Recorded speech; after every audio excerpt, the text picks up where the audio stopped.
Hey YouTube friends, Dr. Dave here.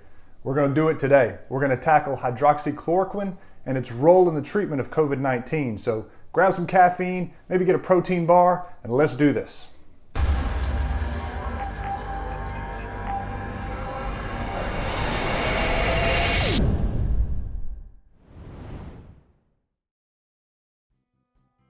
All right, so there really is a lot to talk about hydroxychloroquine. So to help you out, I've put some timestamps and I'm going to put them down in the description below. So if you're interested in a particular part of this talk, then you go ahead and skip to that part using the timestamps there.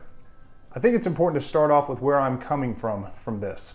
So I am board certified in internal medicine and I'm an associate professor at medicine, which means that I teach medical students and residents, but primarily I'm a clinician. I see patients and I'm seeing COVID patients right now. Nothing would make me happier than to find a safe, effective, cheap treatment for COVID. That would be wonderful, and in that respect, hydroxychloroquine is a really exciting prospect. We're familiar with it, we've been using it for years, it is inexpensive, and if it really worked, that would be wonderful. But we do have to be careful. I don't want to prescribe a medication just because I can. I want to be a good doctor and prescribe medication that works for the right reasons. And for that, we got to go through the data. And you and I are going to do that together today.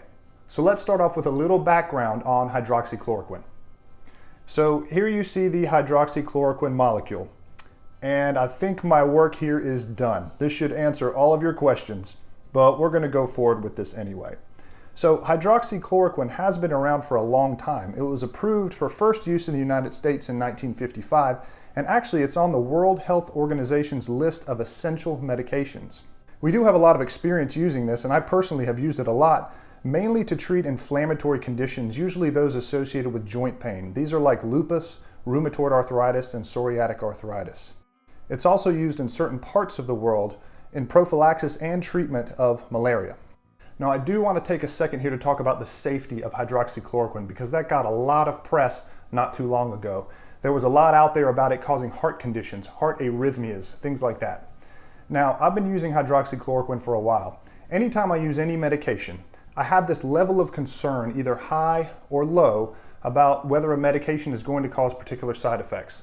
Some medications are safe, and I don't have too much concern about that. Some medications have a high risk of side effects, and those patients require a lot of monitoring. Now, where does hydroxychloroquine fall on that for me? I've been using hydroxychloroquine a long time for these conditions that we talked about, and I really feel like the level of safety is there. I do feel like it's a safe medication to use. Now, there is a demonstrable change in the electrocardiogram. These are in our heart tracings that show a lengthening of a part called the QT or the QTC interval, and that's real. But the risk of it actually translating into a severe heart arrhythmia tends to be really, really low. In my experience in using it, I have never seen anyone have a heart condition that's been attributable to this medication. There is a side effect of retinopathy, which are changes in the eye, but we don't have to worry about that in this case because that's really for long-term use of hydroxychloroquine, not a short-term use that we're talking about for treatment of COVID. Now let's talk for a second about why hydroxychloroquine might work for treating a virus like COVID. All right, so here you see a cell here, a cross-section of a cell. Now a lot of you are going to have to brush off some old cobwebs from high school biology, but here's the cell membrane that surrounds the cell, and just for a point of reference, I put a nucleus in there which contains the genetic material. Okay, so here we have the virus. This is the SARS coronavirus 2 virus, which is responsible for causing the illness known as COVID-19. Now, in order for this virus to start doing its thing, it first has to get inside the cell. But it can't do that on its own. It can't just go into the cell, it needs a receptor. So enter this receptor here. It's called the ACE2 receptor. And what happens is that the coronavirus attaches to the receptor, and then once it does so, it can be carried into the cell. Once it's carried into the cell, it goes into this organelle called an endosome. You can think of an endosome like an 18-wheeler for the cell. It basically transports things from one part of the cell to the other in order to do their respective functions. Okay, so now that we got that down, how does hydroxychloroquine fit into all this? So there's the hydroxychloroquine molecule there. It can just pass through into the cell. When it does so, it can go into these endosomes like you see here. Now when that happens, it changes the pH of the endosome. It alkalinizes or raises the pH of the endosome. And when it does that, it basically reduces the functionality of that endosome. It makes it less able to do its job. Therefore, when that coronavirus attaches to that ACE2 receptor and tries to get into the cell, into this 18-wheeler, this endosome, it really can't do that. So that process seems to be blocked or inhibited by the hydroxychloroquine. Now, there's another mechanism by which it could work, and this is theoretical, but it has to do with this little dangly thing right there. That's another receptor that's called the sialic acid receptor. Now, it is thought to be in close proximity to the ACE2 receptor. So the hydroxychloroquine molecule can attach to that sialic acid receptor, as you see here, and when it does so, it physically blocks the ACE2 receptor so that the coronavirus can't attach to it and basically bounces off. Now, all of these mechanisms sound fantastic. They really sound interesting in that they could work in inhibiting this virus here. But there is one important thing that we have to remember. All of these studies and findings were done in vitro. In vitro means they were done in a lab, in a test tube, which is distinct from being done in people. Now, the reason we have to be careful about this is that we have plenty of examples in science where a drug works or behaves in a certain way in vitro, meaning in a test tube, but it doesn't behave that way in vivo, meaning in actual people. Well, why is this the case? Well, because we're not test tubes. Our bodies are not labs. They're much more complicated than that. So we can't necessarily expect that a behavior of a molecule in a test tube will react the same way in a body. So we have to keep that in mind with this. All right, friends, now let's get into the data behind the use of hydroxychloroquine for COVID-19. Now, how are we going to do this? Because there are literally hundreds of papers out there about this. Some of them good, some of them not so good. So how are we going to separate the good from the bad?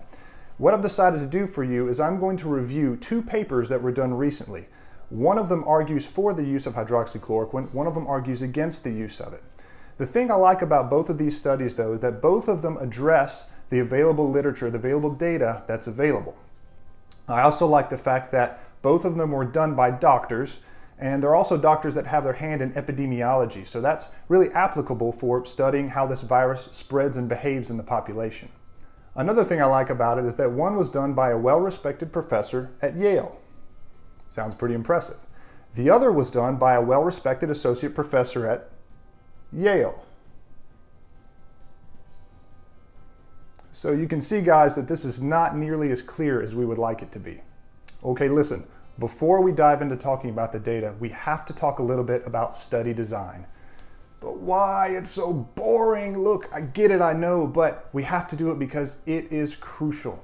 Medical studies are the way that we make our medical decisions, the way we decide how to treat patients.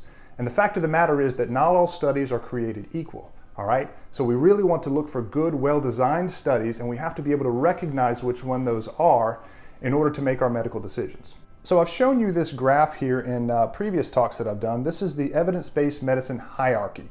These are different kinds of medical studies that are done, and basically, like I said before, not all studies are created equal. So to put it simply, the study designs that are towards the top of the pyramid tend to have a higher power. In other words, they give us more confidence about being able to make these medical decisions. Let's give you an example. So let's say we wanted to do a study on hydroxychloroquine. So what we would do is have this big group of COVID-19 patients, and we would split them in half. We'd have half over here and half over here, okay? This half we would give hydroxychloroquine to, this half we would give placebo to. Now, if you've designed your study well, we want the only difference between these two groups to be the hydroxychloroquine. That way, at the end of the day, if there's a difference between these two groups and how well they did at the end of the study, you know that that difference is from the hydroxychloroquine and not from anything else. Now, as people, we're all different and we have different characteristics, and a lot of these we can track and we can measure. These are things like your age, your gender, your ethnicity, whether or not you have other medical conditions like heart problems or kidney problems, things like that we can measure. Now, if you do your study well, you want all of these factors to be statistically equal between those two groups. So again, the only difference between those two is the one thing you're interested in, which is the hydroxychloroquine. Now, in addition to that, there are factors in us that we can't measure. We are complicated beings, and there's a lot of things that are mixed in and working together that we can't measure, but they can really still influence the study and the study results. You want all of these unmeasured factors to be equal between these two groups also. So again, the only difference is the hydroxychloroquine. Now, how do you go about doing this and making these two groups really equal? It's through a process called randomization. So in order to make these two groups equal, you really have to randomly put them in this group or this group. You cannot let anyone really decide how that happens. It has to happen randomly. So if you look back at our evidence-based medicine chart here, most of the studies that are on here do not have randomization. It's only the studies that are at the top, systematic reviews and randomized controlled trials, which give randomization. One other thing that's important about studies is the concept of blinding. Now, you've probably heard of a double-blinded trial. Well, what does that mean? Okay, so let's say we have our two groups here. One has hydroxychloroquine, one has placebo. Double-blinded means that neither the patient nor the physician that's taking care of the patient knows which group that patient is in. So in other words, if I have a patient in a study, the patient doesn't know if they have the real pill or the placebo, and I don't know whether they have the real pill or the placebo. That way it effectively eliminates any potential bias that you might have. You might pay a little bit more attention to one group than another if you knew. Now, I'm not saying any of this is done unethically. Most of this is subconscious, but it is still there and it's still real. So you would address that by blinding. Now, if you look back at this chart here, you can see that still the top two study designs, systematic reviews and randomized controlled trials, involve blinding. So really, when we're looking for studies to help guide our medical decisions, we are looking for studies in these top two tiers of this pyramid. Those are the ideal ones. All right, now let's get into the studies. I'm going to go through these fairly quickly because there's a lot to go through. I am going to include a link down in the description of these two papers that I'm talking about, and I'd encourage you to look them. Both of these papers link to these articles so that you can look at them yourselves if you would like.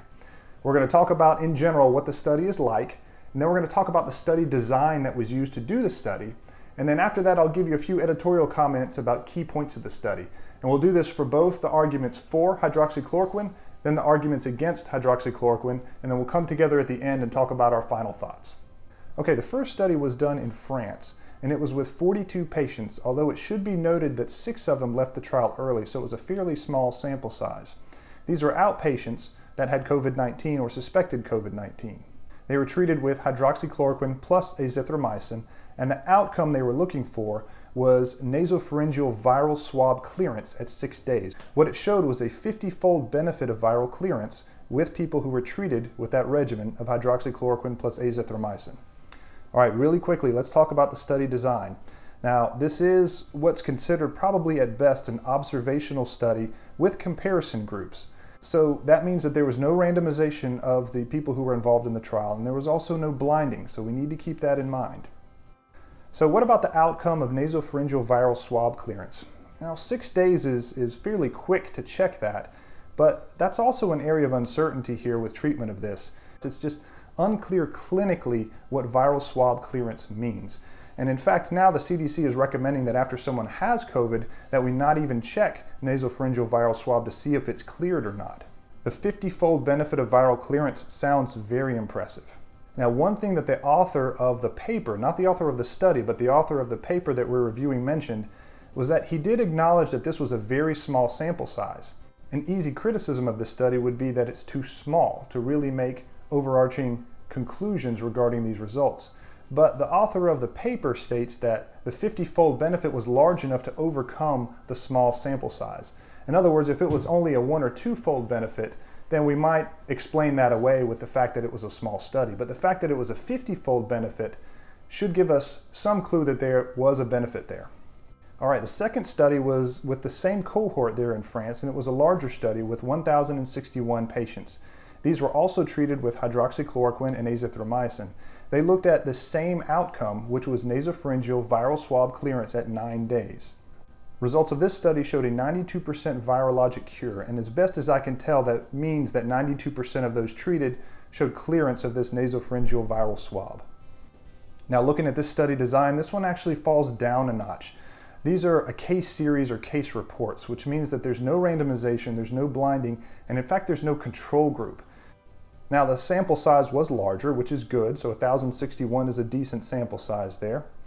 And the same comment about nasopharyngeal viral swab clearance. While that sounds like a good thing, and it very well may be, we're just not entirely sure what that means and how it correlates clinically to how someone is doing. And again, the 92% virologic cure, now that sounds very impressive, but We are honestly still not entirely sure what this virologic cure means if this nasopharyngeal swab at 9 days is negative. Okay, this next study is something that a lot of you might be familiar with. It's with Dr. Zelenko in New York. He treated 1,450 patients with suspected COVID, and of those 1,450 patients, he treated only the high-risk patients. There's a criteria that he gives in his paper which you can look at as to how he determined who was high risk and who was not. But these high-risk patients, he gave hydroxychloroquine plus azithromycin plus zinc. His outcome that he was looking for was death or the need for hospitalization. And among those in the treatment group, there were 2 deaths and 6 hospitalizations. Now this looks to be an observational study with comparison groups, but again there was no randomization or no blinding done here. The sample size was good, 1,450 patients is decent. Now I like this outcome that he uses here. I think this is a better outcome than nasopharyngeal swab viral clearance because this is very clinical. Death or need for hospitalization is something that really concerns us and that we want to get better at in treating of this virus. So I like this outcome that he used. The results that were found were 2 deaths and 6 hospitalizations in the treatment group. It is a little bit hard to interpret this because there was no really control group of high-risk patients to see if a similar subset of patients would have had a higher rate of death or a higher rate of hospitalization. The next study was done in Brazil, and this involved 636 high-risk COVID patients that received hydroxychloroquine plus azithromycin. The outcome noted was the need for hospitalization, and they found that if patients were treated early with hydroxychloroquine plus azithromycin, the hospitalization rate was 1.2%, compared to the control group who did not receive this, which was 5.4%. Now in terms of study design, I am going to be a little generous here and give this a non-randomized controlled trials. The reason is that the way this study was done is that the control group basically chose themselves. They weren't randomly put into a treatment group or control group. What happened with this study is that patients were given information about the treatment, hydroxychloroquine and azithromycin, and they were allowed to choose whether to get that treatment or not get that treatment. The people who chose not to get the treatment were the control group. Now the fact that they chose to be in that group themselves could definitely introduce some bias into this study. The sample size on this study is pretty good, 636 patients. And again, I like this outcome, the need for hospitalization, because that's what we want to do. We want to take these outpatients who are sick, who we consider to be high risk, and try to prevent hospitalization. Now, if you look at the results here, I did have to put the control group in parentheses because the control group chose themselves. We really would have liked to have seen this to be randomized. That would have given the study a lot more power. Now let's talk a little bit about the main point that the author of this paper wanted to convey. Now if we look at the studies that were done in this paper, they are all in the lower end of the triangle here, which means that none of the studies done were randomized or were blinded.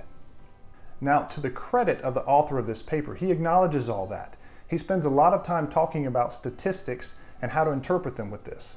Here is his point. We have this virus here, COVID-19, which is really wreaking havoc on this world.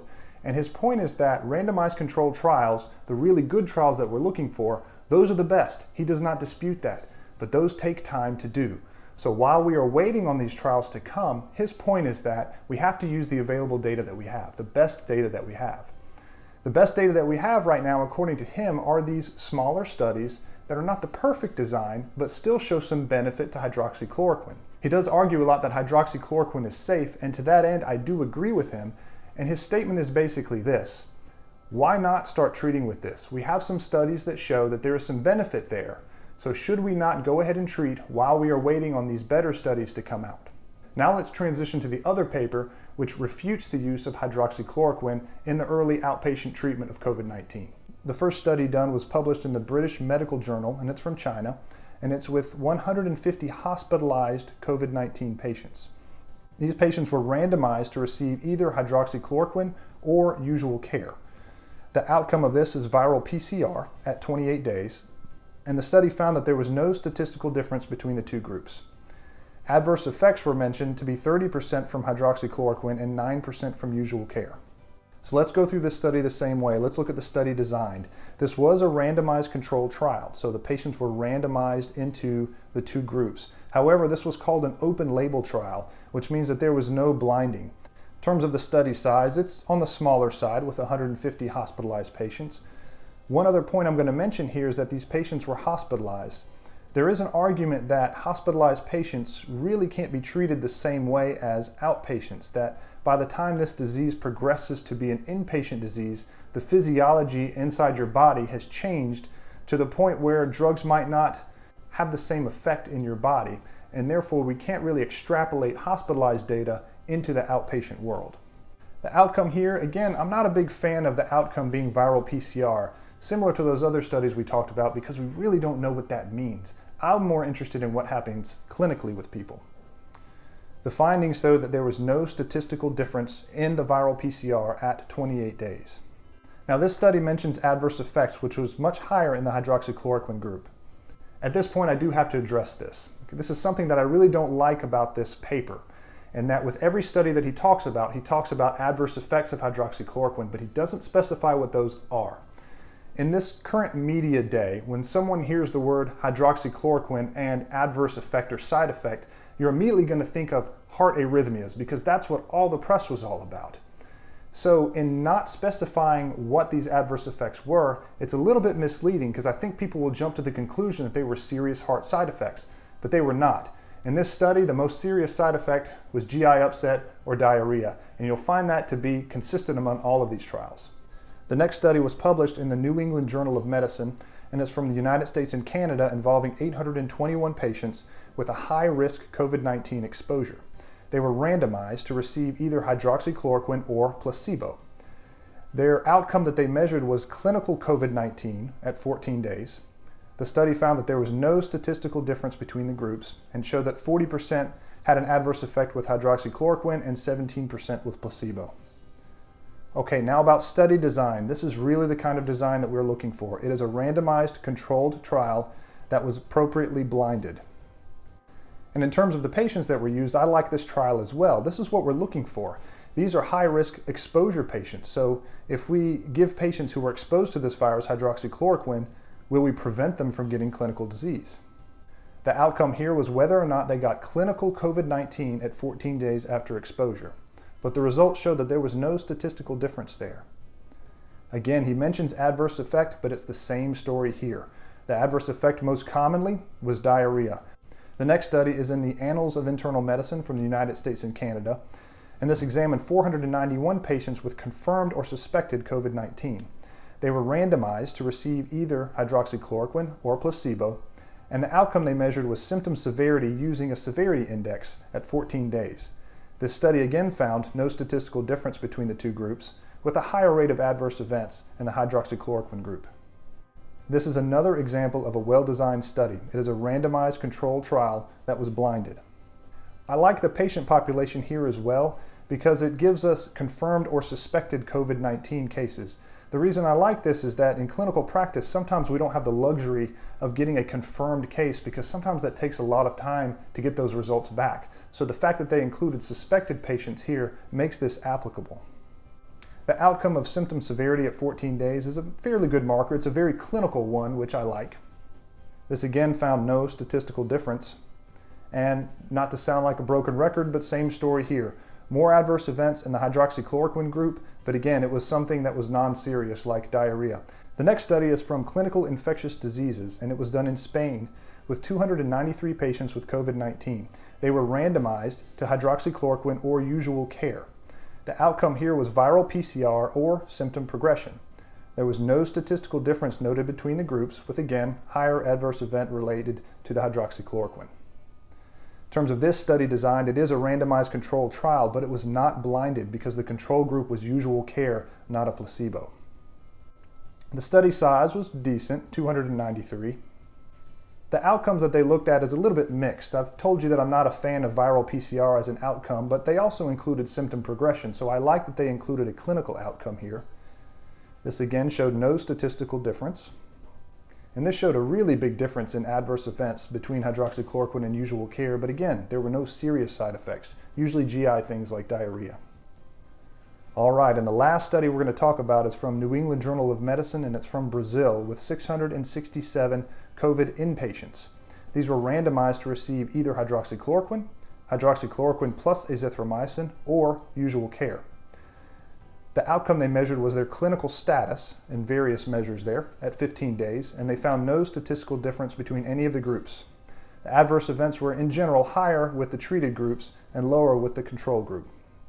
In terms of study design, this was a randomized controlled trial, but there was no blinding because there was a usual care group there, not a placebo group. So fairly decent study size here, although again, these were inpatients, and there's the argument I mentioned before about not being able to extrapolate this data to outpatient sets. I like that they used clinical status at 15 days as their marker in terms of outcome. This again showed no statistical difference.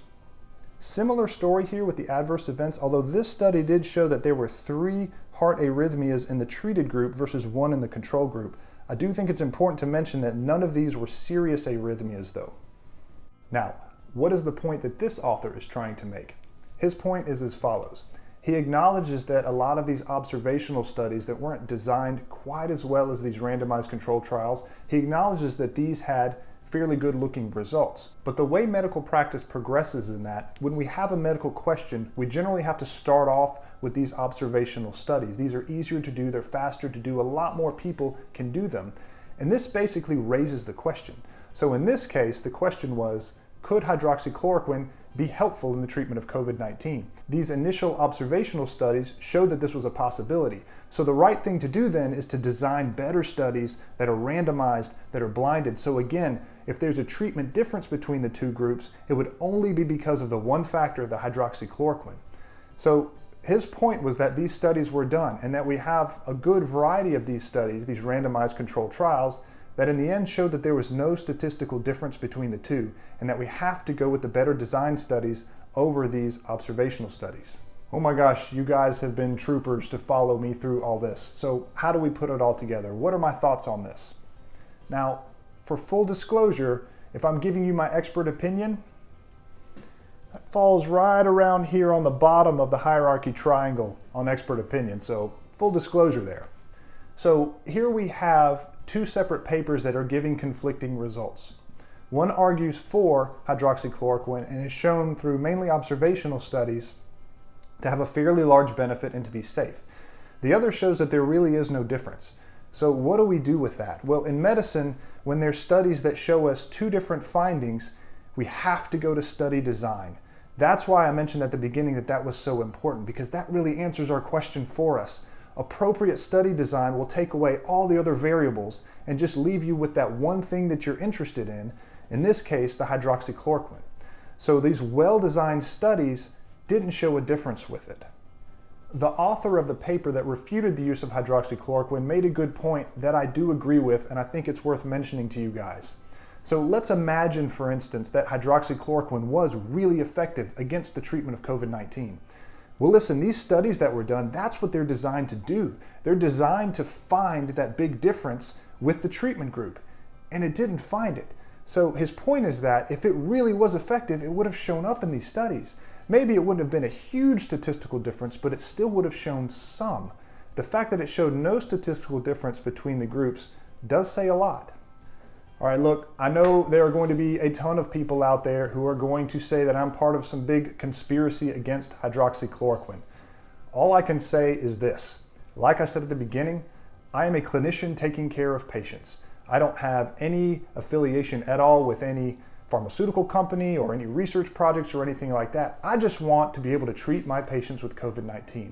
And again, I would love nothing more than if hydroxychloroquine worked. I have experience with it, it is safe, it is cheap, and if it were effective, that would be fantastic. But I have to keep my clinical integrity as a doctor here. The well-designed studies that we're looking at don't show any benefit. Now, do I think there's no role at all? No, I don't think that, and I'm looking forward to more data coming forward. In fact, I think these next few months are going to be really interesting. So between September and December, a lot more of these randomized controlled trials are going to be coming out addressing hydroxychloroquine specifically in outpatient use. So I'm looking forward to seeing those studies to see if perhaps there's a different role for it, maybe to use it differently or in a different setting, or to really fine-tune a specific population of people that could benefit for it. But as it stands right now, it looks like the data is telling us that for general use in outpatient mild to moderate COVID-19 disease, there doesn't seem to be much benefit.